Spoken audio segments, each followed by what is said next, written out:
nanti kamu tak saya sembelih. Begitu. Dan ancaman itu tidak cukup sampai di situ. Dia bahkan melakukan yang namanya penyembelihan di depan sangkar-sangkar ternaknya. Sangkar-sangkar ternaknya. Teori ini mungkin agak sedikit ekstrim memang.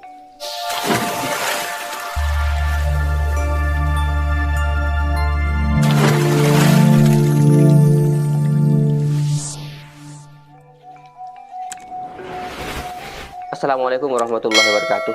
Berjumpa kembali dengan saya di channel Suryapati. Berbicara tentang burung anggungan, ini adalah sebuah jenis kelompok burung yang sebenarnya tidak asing dengan masyarakat, utamanya masyarakat Nusantara. Mulai dari masa nenek moyang, pada masa kerajaan, yang namanya anggungan sudah menjadi teman pendamping keseharian mereka. Bahkan ada sebuah mitos bahwa burung anggungan, khususnya perkutut pada masa dahulu kala, menjadi sebuah perlambang kedewasaan atau kasta seseorang. Seiring waktu dari masa ke masa terus mengalami mutasi ke arah yang lebih bagus. Puncaknya di kisaran tahun 2000-an ini, apalagi ditambah dengan maraknya lomba-lomba yang diadakan di berbagai daerah. Burung anggungan, khususnya perkutut dan puter pelung, semakin disukai oleh masyarakat. Untuk di konten kali ini, saya mengambil tema tentang bagaimana menghasilkan anakan yang lebih baik dari indukannya. Dan tentunya ini semua adalah impian dari para peternak, bagaimana dalam breeding menghasilkan anakan yang lebih baik dari indukan yang ada. Hal-hal yang perlu dipersiapkan dalam beternak untuk menghasilkan anakan yang lebih baik dari indukannya. Yang pertama, tentu kita harus memilih indukan yang bagus. Yang kedua, kesehatan dari burung anggungan kita.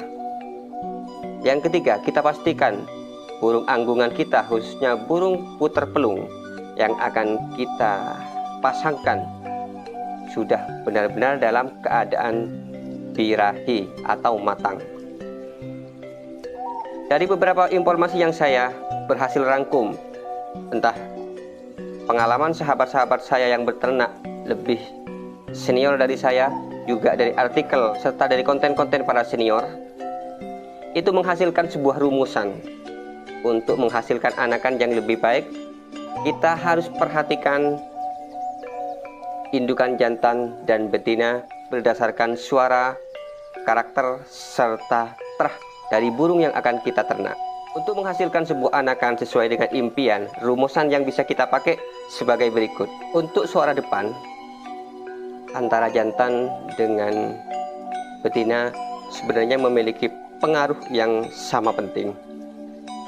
Jadi dari kedua burung tersebut diharapkan sudah mengambil suara depan yang sama-sama baik. Sedangkan untuk suara tengah, jika kita mengidolakan suara tengah yang panjang, cengkok yang bagus, maka kita harus pilih betina yang suara tengahnya panjang dan cengkok bagus. Karena dari pengalaman para senior, jantan itu mempengaruhi suara tengah kurang lebih kisaran antara 40%, 60%-nya itu di suara betina. Sedangkan di suara ujung itu masih dikuasai oleh suara jantan.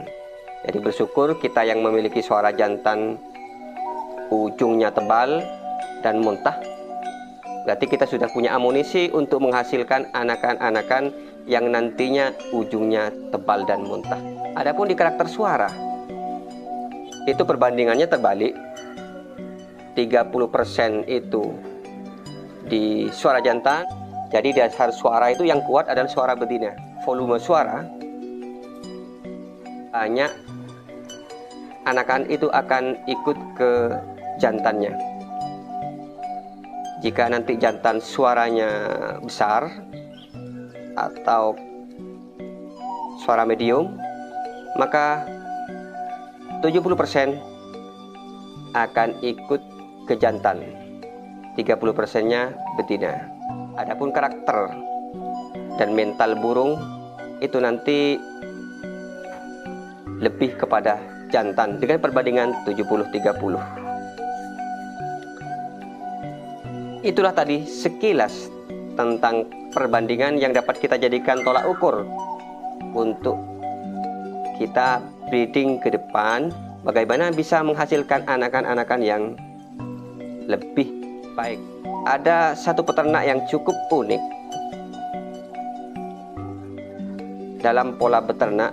Jadi dia bukan hanya mengandalkan dari rumus indukan jantan dengan betina dipertemukan begitu hasilnya akan begitu.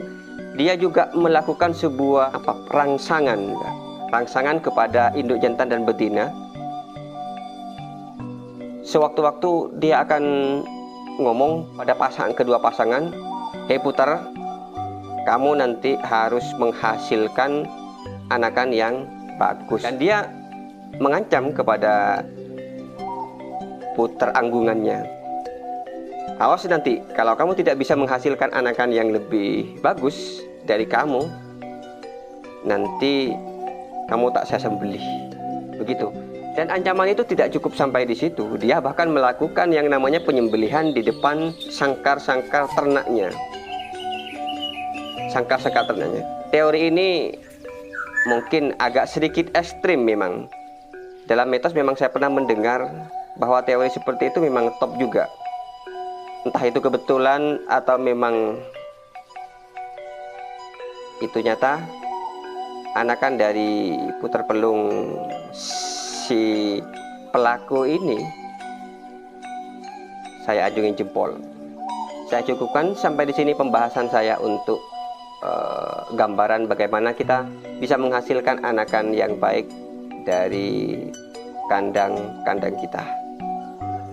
Assalamualaikum warahmatullahi wabarakatuh.